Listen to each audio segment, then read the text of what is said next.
So this is actually when my name change comes up, and also like when I learned a big part of my life, and my mom learned a big part of my life, is in 2013. I moved back from Portland.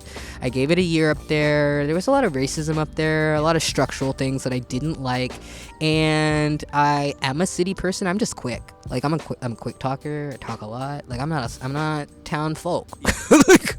like I'm a San Franciscan. I'm born in the Mission, raised in the Fillmore. Like that's who I am. That was Mason J., poet, historian, and fellow at the library's Hormel Center. I'm Jeff, and this is Storied San Francisco. In this podcast, Mason picks up where they left off in part 1. They recount an incident involving verbal and physical abuse by SF cops that left them traumatized enough to quit their photography business and move to Portland. After a few years there, realizing that though they liked a lot of things about the town, they weren't happy. That and hearing about what was going on here with gentrification and Google buses prompted Mason's return. The rest of the podcast is Mason telling us what all they've been up to since about 2013.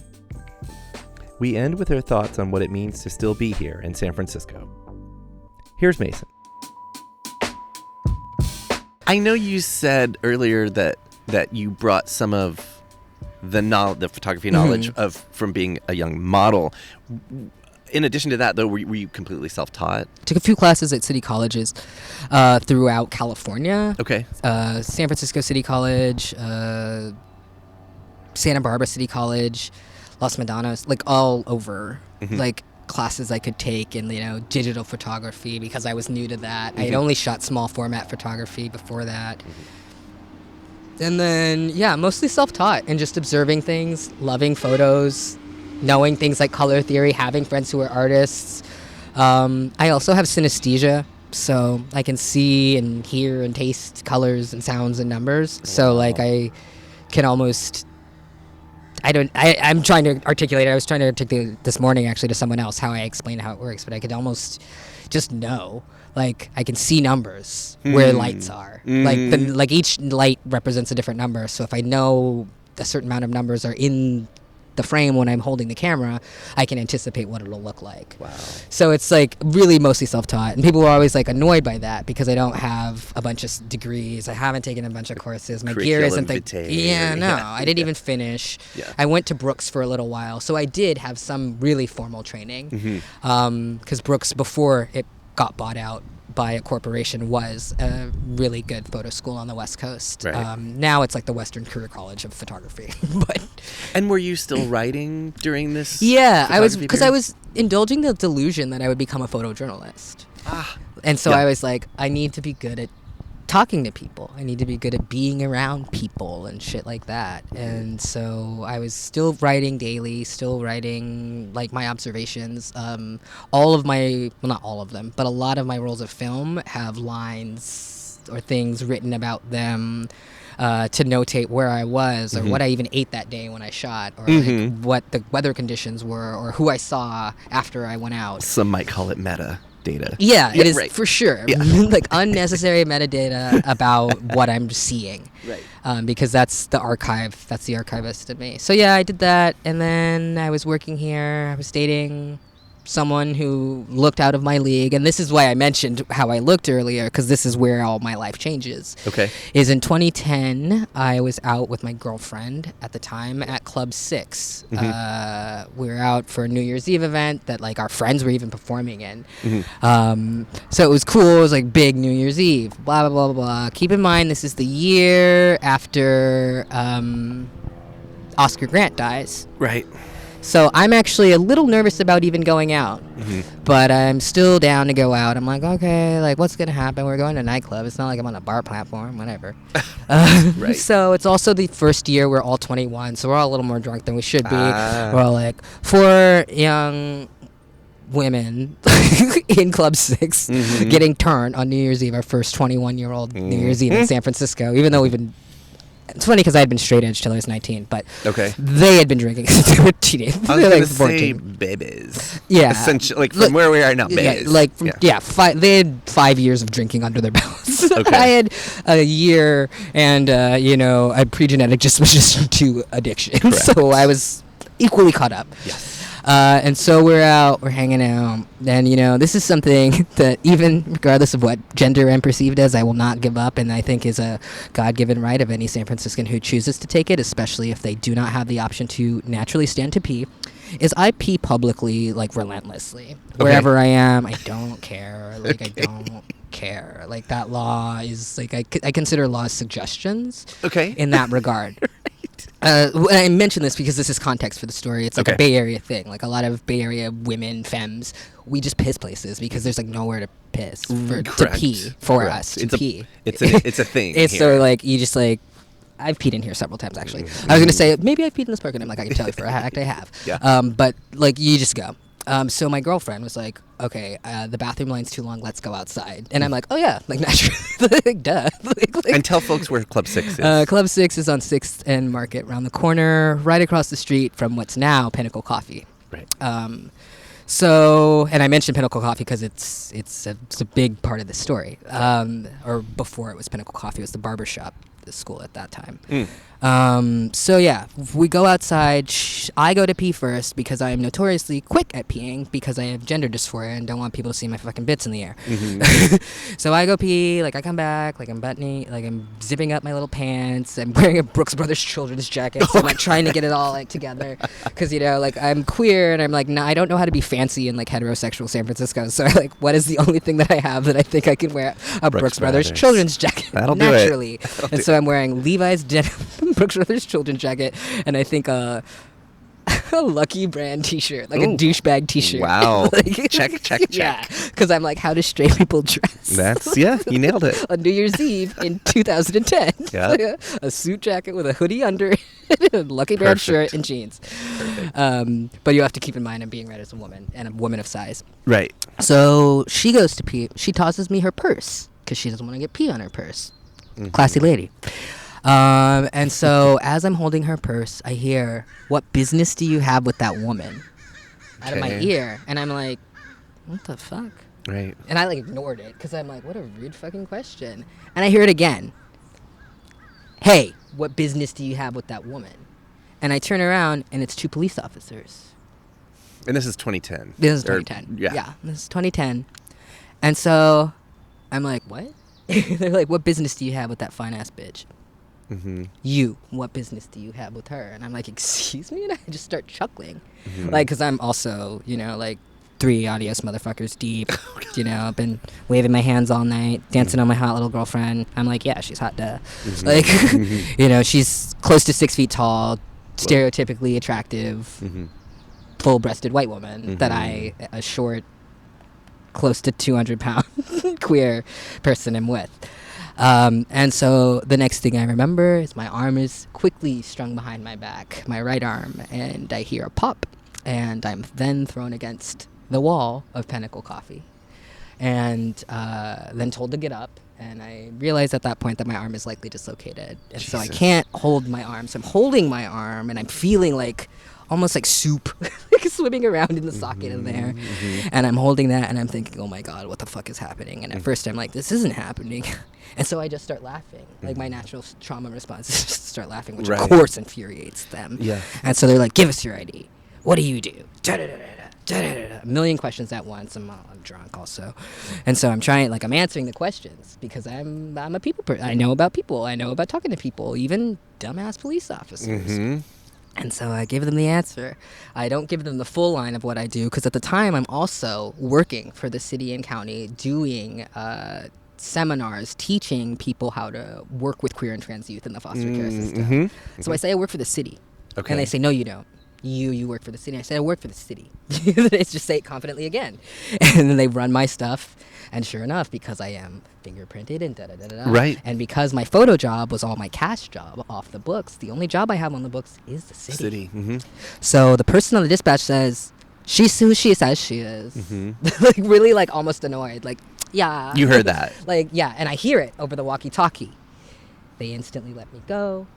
They push me again, and they say, we can arrest you for being drunk right now. What? And I said, everyone's drunk right now. It's New Year's Eve. Dumbasses, Jesus. And I just look him in the eye. And then my girlfriend comes back because I guess she had gotten caught kind of peeing and had to stop peeing. And so she comes back and she's screaming. And they're like, you get any closer, we'll arrest you both. And then on the other side of this, as if this isn't chaos enough, our other two friends come out. One of them's carrying the other. She's been roofied. Oh, God. So she's like puking up foam, turning gray, and we're like, we need the medics. The police see this, see that we're all together, and so look at us and walk away. Like it got too dirty for them. Yeah. Like, too messy. It got too messy. Suddenly the person they were interested in, they couldn't be around. Right. So they take off into the night. We, being children, not know what to do. We take off down the street. I'm holding my arm, like I said. It's possibly dislocated. It is probably. It is dislocated. Yeah. I'm holding it, like trying not to scream, trying not to distract from the situation of what's going on, while my friend is like possibly, we don't know what's happening, but we now know she's been roofied, but we don't know what the hell's happening. We're all 21. We're like, we're never going out again. Yeah. Also keep in mind, this is our first New Year's Eve out as legal adults. Right. So we're like, oh my God, God exists. We see an ambulance at the end of the street. Oh shit. And so we're like, hell yeah, hell yeah, hell yeah. And so we all start walking like our friend. We're carrying her like Weekend at Bernie's style. Yeah. Like she's like, her legs are like getting bumped and shit on like the curb. Jeez. Like, so, you know, my girlfriend who's like nearly 6 feet tall, our other friend who's barely 5 foot tall, they're holding this girl who's 5'7". So between the two of them, they're like, and I'm like, I've only got one arm, so I'm just like, you can't help toddling behind them. You're carrying yourself. Carrying myself and all their purses. Oh God. And so we get to the ambulance drivers and they're drunk. Oh no. They refused to treat our friend. Oh my God. They said they could lose their jobs because they are drunk. Jeez, and so it's like, you wouldn't believe this if, like, it sounds made up, but it all is just happening. Perfect shitstorm. And so we end up calling their parents. Their parents get there quicker than any ambulance can get downtown in San Francisco on New Year's Eve after midnight. So from Berkeley Hills, the parent comes and drives her to Alta Bates or whatever in the East Bay, because they were all East Bay people. I was in San Francisco, so I'm left in San Francisco alone. With a dislocated And so arm. I walk from the Carl's Jr. at Civic Center to my house on Division-Geary. Okay. With a dislocated arm. And I wake up the next morning like, what the fuck? I reset my own arm because I have Ehlers-Danlos syndrome, which is a connective tissue disorder that results in frequent dislocations or partial dislocations. So while most people might like be like, I'm going to die, I just kind of like pop it back in there. Yep. But I very quickly realized that I cannot professionally do photography anymore because I cannot hold my camera for more than an hour. Oh. So there goes my business. Okay. I descend into a weird world of post-traumatic stress disorder as a result of the cops. Even the colors blue and white trigger me. I lose any sense. Sorry I gave you the blue mic. It's fine.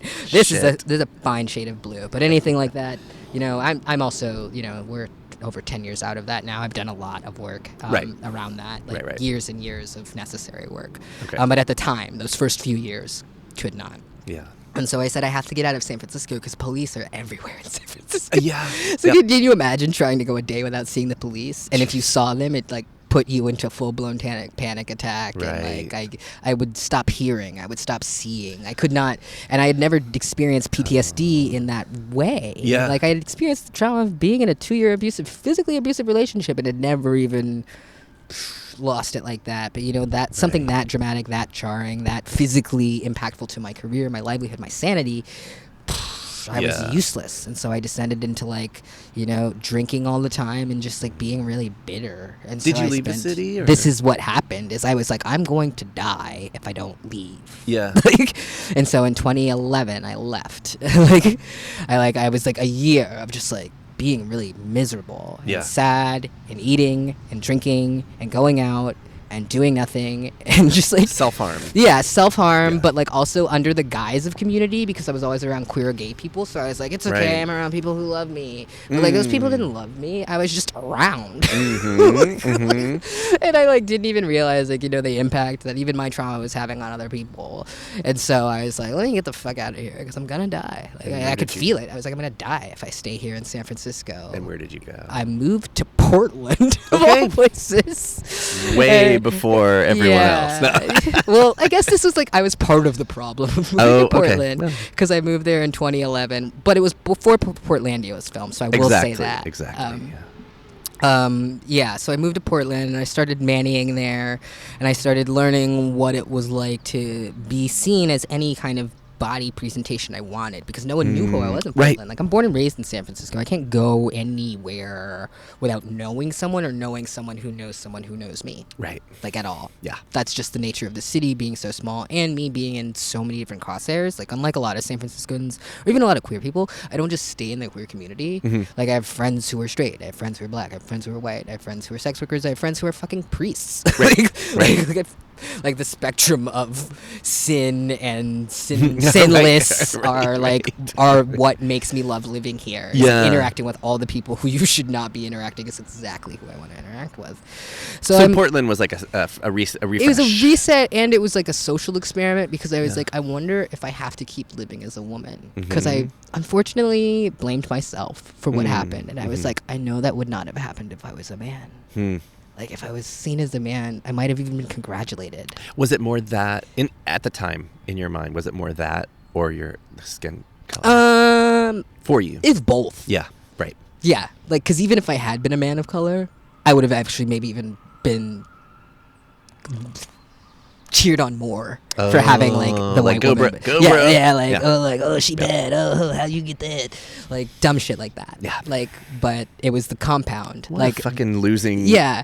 It was the compound of, you know, the officer seeing someone that they saw as a person of color, because the officers who stopped me were also people of color. So that's how I know that it was more likely gender than racial. Right. Because one of the officers was, I think, either Afro-Latin or a mixed race African-American person, and the officer who got me was a Pacific Islander. Okay. So I like, that's why my brain defaulted to, like, this happened because they saw me with her and they could not stand a woman like that not being available to men. Right. Not knowing that both of us are bisexual, so who knows? Right. But so yeah, and so I said, okay, let's try out a different gender when I go to Portland. When you're in Portland. Okay. Yeah, let's see if this will work. And, you know, I wasn't on hormones. Like I said, I was still 200 pounds. I still had hair I could sit on. And so I was like, let's see if it'll work. And because Portland is not a city, it is a town. It's a town. It's a Very town. Much so. Yeah. Even though there are queer people there and trans people there, they still have town brains. Yeah. So their little town brains were just like, that's a man. And so I was like, well, shit. Like, I'm living in, like, this whole new life in Portland. Like, what's my name? Okay. like, do I want short man from the sea to be my name in Portland? No, that doesn't look right. Okay. So I guess I'm not cis. And so I started transitioning socially. I started transitioning medically. And then I learned that if I transitioned to legally medically, I could start transitioning legally medically. So I did that. And is that when your name? That's came along, or when is that I story? named myself probably. The funny thing is, I named myself based on a dream that I had about a conversation with my grandmother, who's still alive. But this was before she had her stroke. She had a stroke that I'll talk about in a few seconds, induced by gentrification, actually. And this is one of the reasons I came back. So it came to me in a dream. My grandma is the reason that I study history and literature and things like that.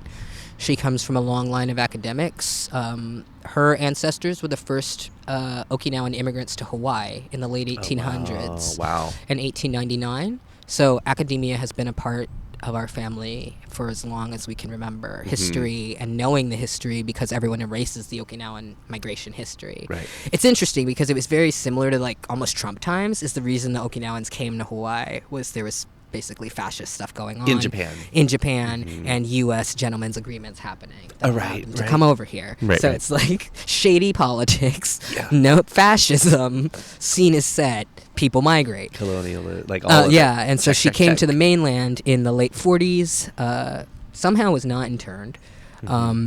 Came to San Francisco or where? Came to San Francisco where she had my mom and da-da-da-da-da. And so that's how this long line of history and knowing history, and we have to preserve the history, comes.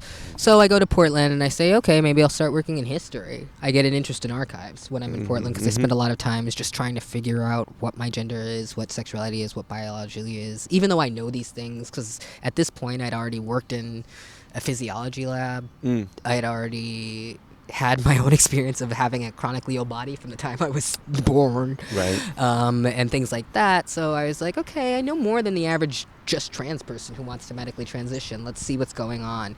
So then after I spent a lot of time reading a bunch of eugenics tinged crap, I learned, like, okay, this is legitimate, like, blah, blah, blah, blah, blah. There might also even be some other things based on just my actual biology that might not even mean that I was born cis.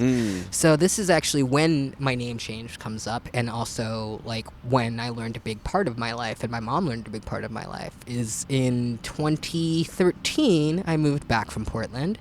I gave it a year up there. There was a lot of racism up there. A lot of structural things that I didn't like, and I am a city person. I'm just quick. Like, I'm a quick talker. I talk a lot. Like, I'm not town folk. Like, I'm a San Franciscan. I'm born in the Mission, raised in the Fillmore. Like, that's who I am. So I came back here because I was told that I probably wouldn't be able to move back if I didn't move back that year. It was getting more difficult. Because it was like 2013, and everyone was like, you will not be able to come back. There's like these fucking buses and like da-da-da-da-da. But I was like, a fucking bus. And they were like, yeah, they cut off like little pod people and shit, like at selected times. Like, it's and they're scary. Taking muni stops. That's what they said. And they said, and like our plants are dying because they're stopping in front of the muni. Like, the muni stops in front of, the muni doesn't stop in front of our house, but these Google buses do. And now the plants on all the corners that are on the edges of our balconies are dying.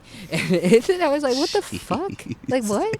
And so I moved home. I was just like, I leave for a year. Yeah, I was like, I leave for a year. And they've got freaks and chariots. And, and so I come back. And sure enough, it's too hard for me to, like, live on my own. So, like, I live in a big old house with a bunch of other queer people and, like, run around. And I'm still dealing with the PTSD. It's gotten a little better because there's not as much police activity in Portland. Or at least where I was living, because I was living, like, way out, not in, like, the downtown Portland area. I was living in the far southeast and, like, hanging out with friends in northeast, which is, like, the bar area of Portland. So, like, the only time there's cops out there is, like, because someone has had, like, too many IPs and, like, gotten angry about something. Different world. So what ended up happening was, like, I just then kind of got back into it here, started dicking around again, started drinking and smoking and fucking around. And then what happened was the rent stuff at Midtown happened. It's on Christmas Eve. Strike. They sent us what looked like a holiday card. And so I think they even did this on purpose. Like, because they, like, thinking, like, they're not going to open this. But it was actually a notice being like, this is depending on what you were paying as base rent, 2.8 to 4.2 times rent increase. Effective, like, next year or some shit like that. Something insane. And so everyone was like, immediately no. We've actually paid off the mortgage here as tenants, which is not our responsibility because this is not ours. We did this because we wanted to one day own these properties because we were promised that in the 60s when Midtown was started. Midtown was actually started as a place. So most of the Midtown residents that have now lived there for 50 years were people who were voucher recipients because they'd been displaced, my mom being one of them.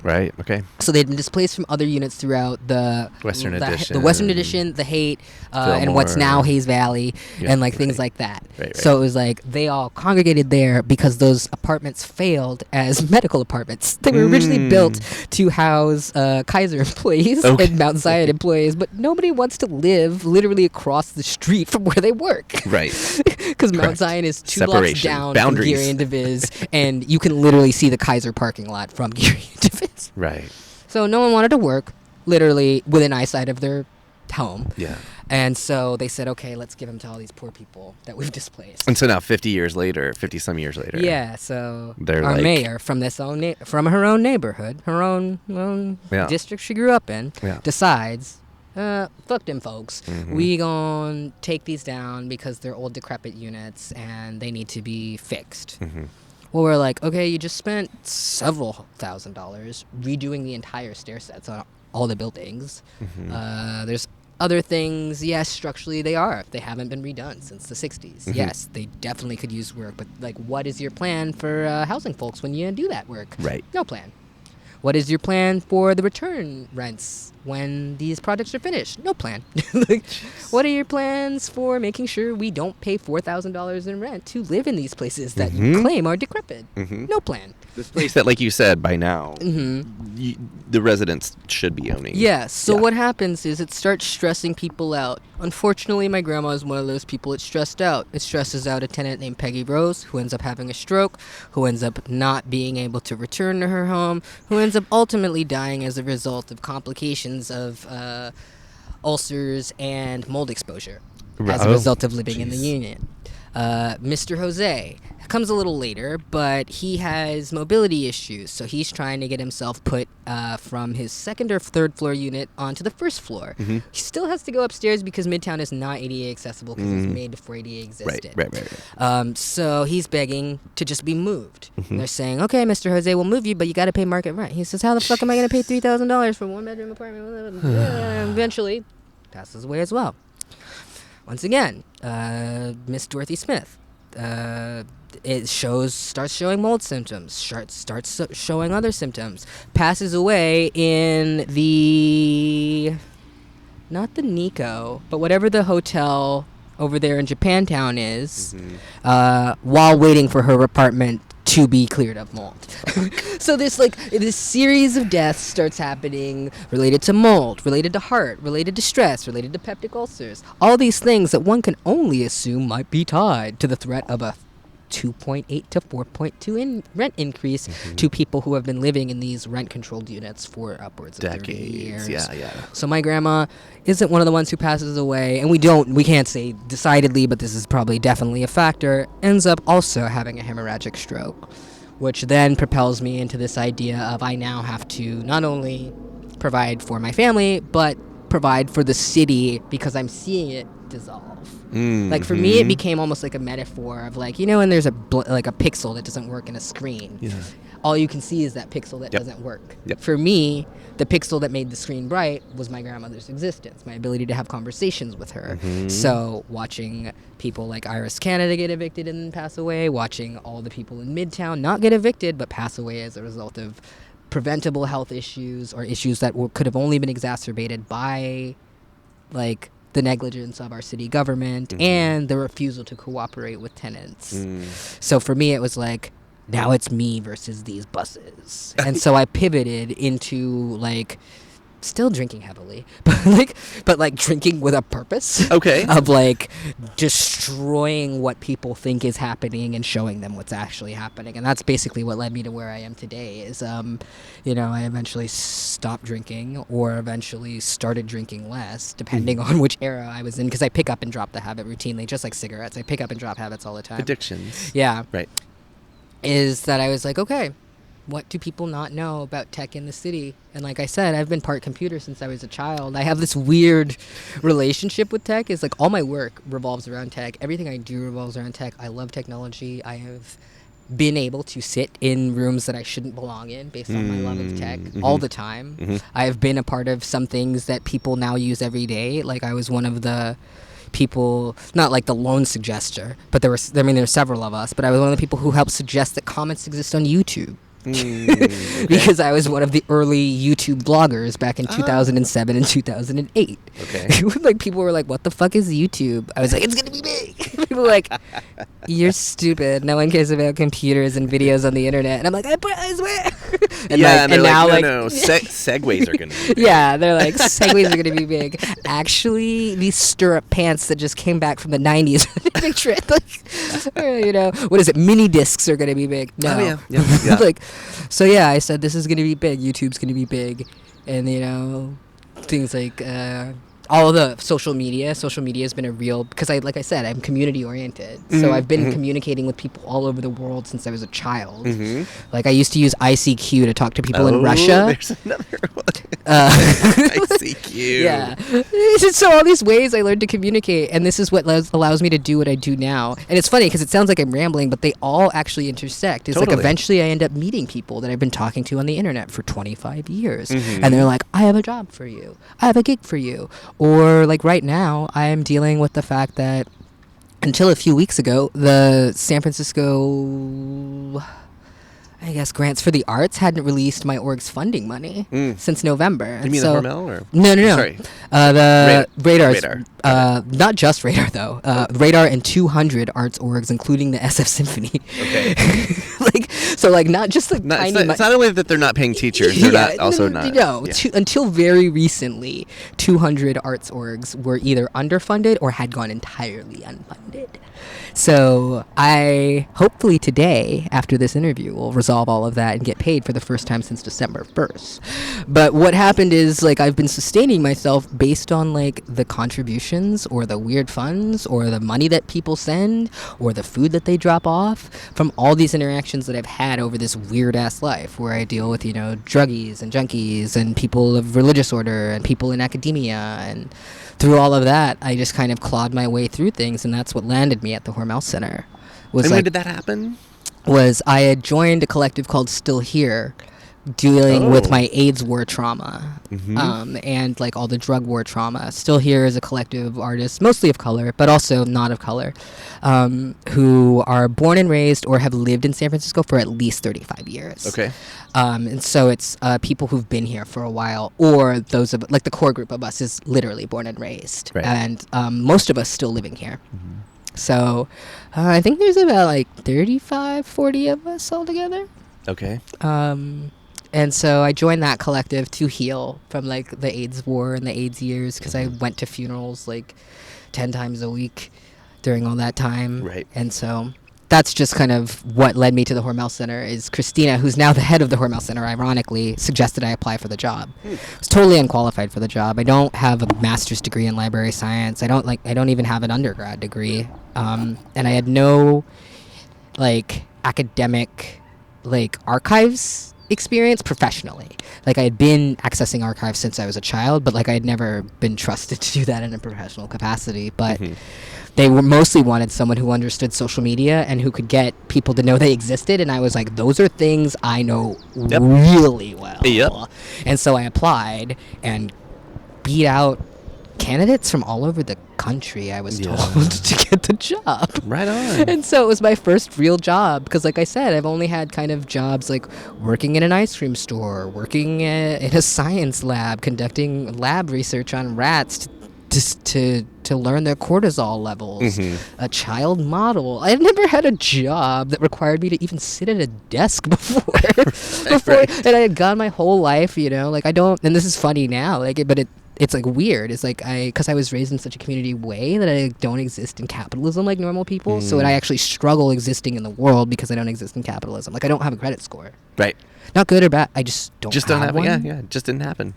Like, I'm envious. That's awesome. So yeah, people are like, you don't show up. Like, every time I go for housing, and they're like, we tried to find you, and I'm like, yeah. I've lived to see another day.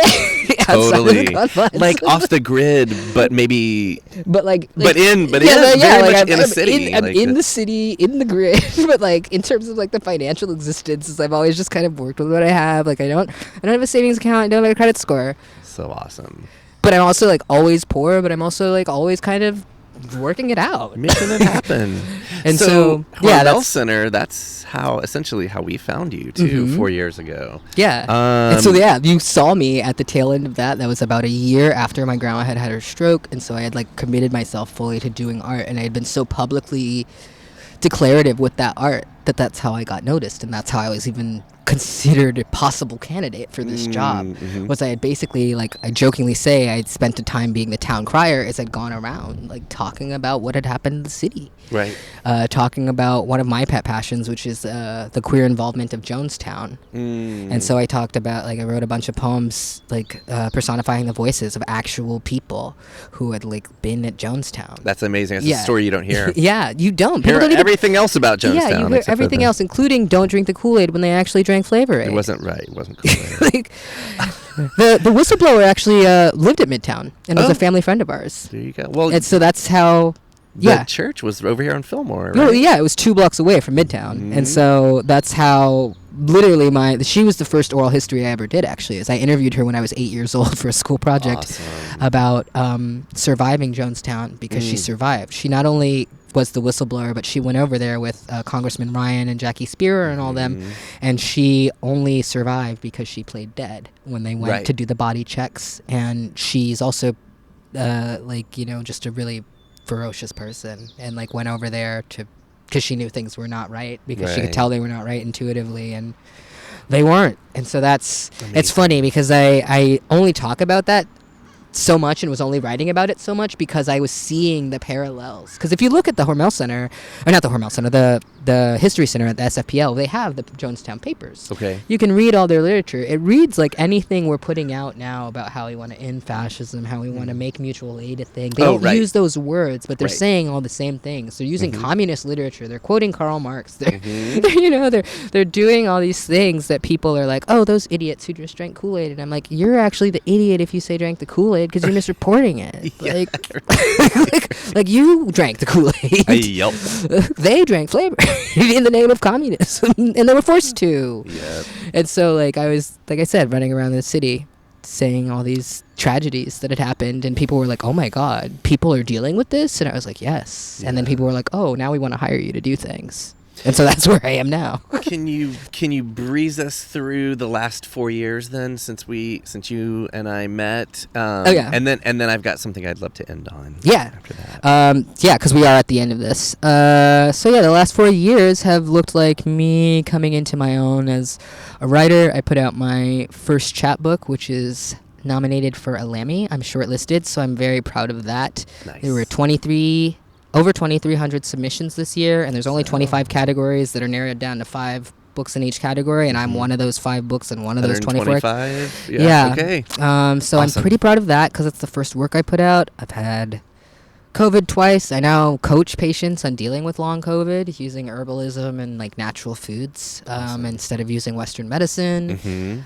What else am I doing? Like I said, in that time since we've met, I got even more into the archives while I was working at the Hormel Center, and along with Julian Delgado Lopera, I co-founded Show Us Your Spines, which is all queer and trans people of color archives residency. So I take people into an archival collection of my choosing for them for a month. Is that in the Hormel?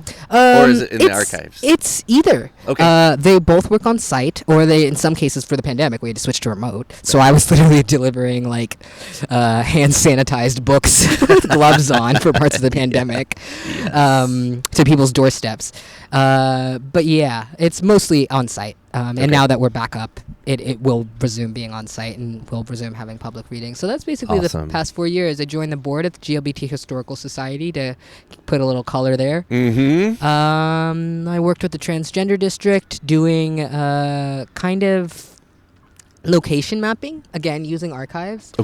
Because we found that it's really easy to get certified landmark status and legal protections for the non-destruction of buildings if you can prove they have historical significance. Right. So what the fun part of that is just like me looking through articles for hours and hours and matching up addresses with existing bars. Love it. And so I get to sit there with like a list of like all the gay bars that ever existed, then just like look through the paper and see like when was like a bar raided for having cross-dressers? Right. Or when was someone arrested for misdressing in like 1907? My wife is going to make fun of me for saying this, but I'm so envious because I love history and I love maps. Yeah, no, and this is, for me, it's like that's awesome. one of my favorite things. And like, it's a skill I kind of came to through the destruction of the city. Right. Is I started a project where I was overlaying the former graveyards with areas of high gentrification. And they do actually all match up. Is you can do it, like, maybe try this when you get home if you like maps, is if you look up like the anti-eviction mapping projects,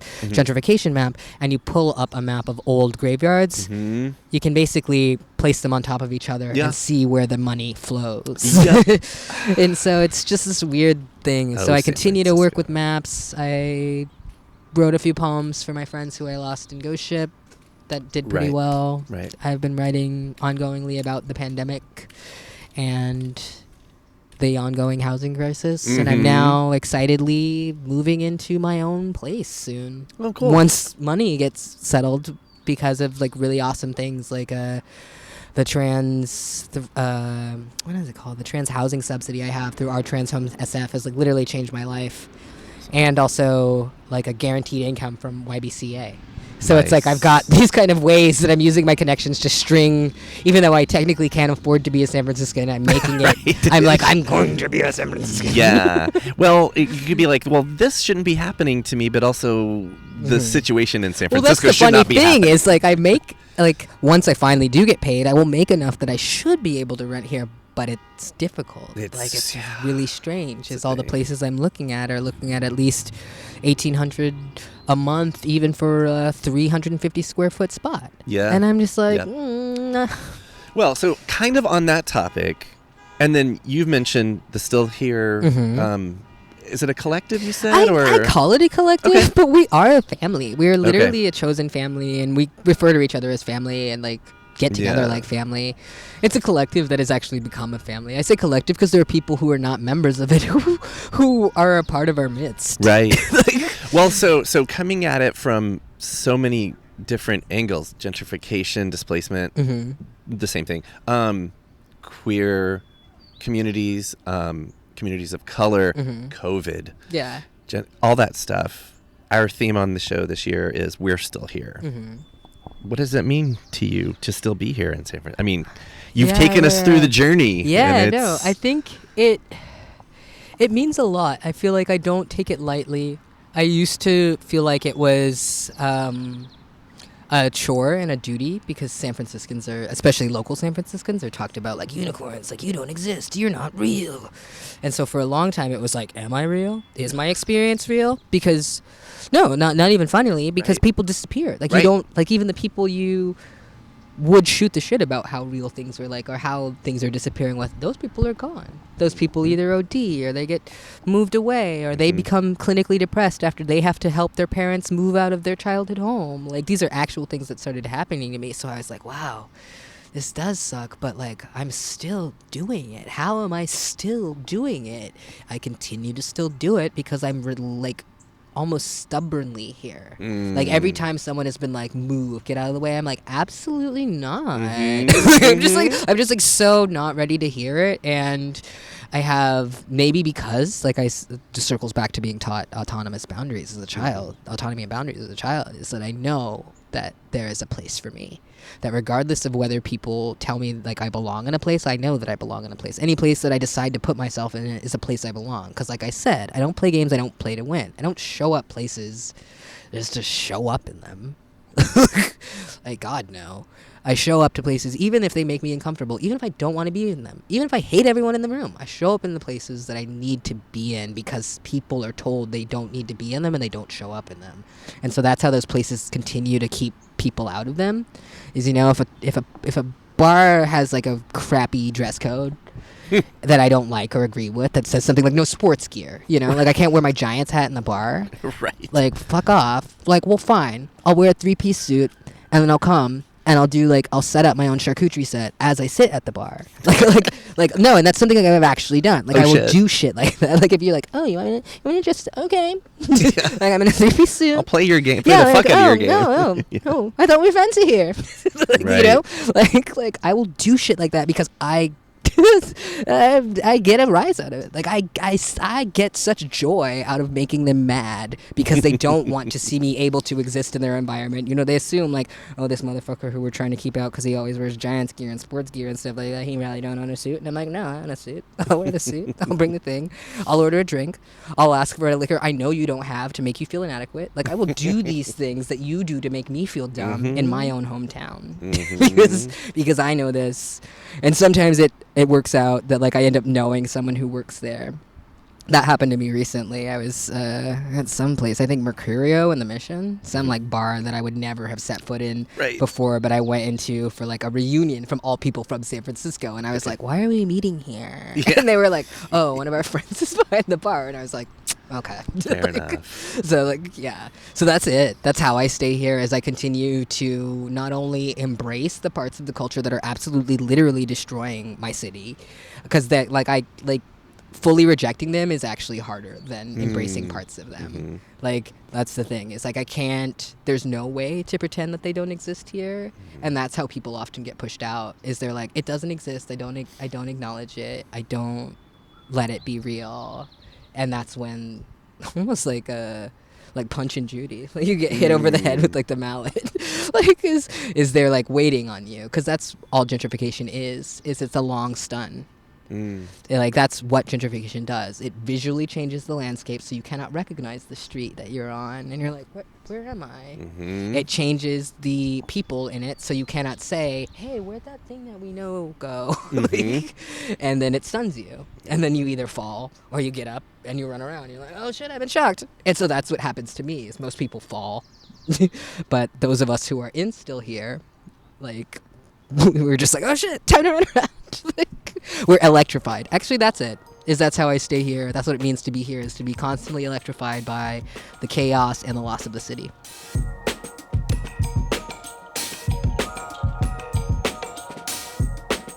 That was Mason J. On the next episode of Storied San Francisco, we'll get to know Vander Hill of Whack Donuts. Episode 44 drops next Tuesday wherever you listen to podcasts. Music for the podcast was produced, performed, and curated by Otis McDonald. Original photography is by Michelle Kilfeather.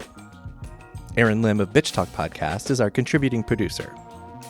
And the show is produced and hosted by me, Jeff Hunt. Now in our 4th season, we have more than 180 episodes available on our website, storiedsf.com, or wherever you listen to podcasts. If you can, please rate and review the show so we can reach even more folks. We love email, and we'd love to hear from you. Drop us a line at storiedsf@gmail.com. Thanks for listening. Stay strong, stay healthy, and we'll see you next time on Storied San Francisco.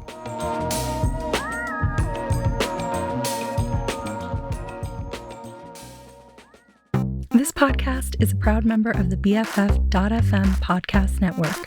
Learn more at podcasts.bff.fm. BFF.FM, best frequencies forever.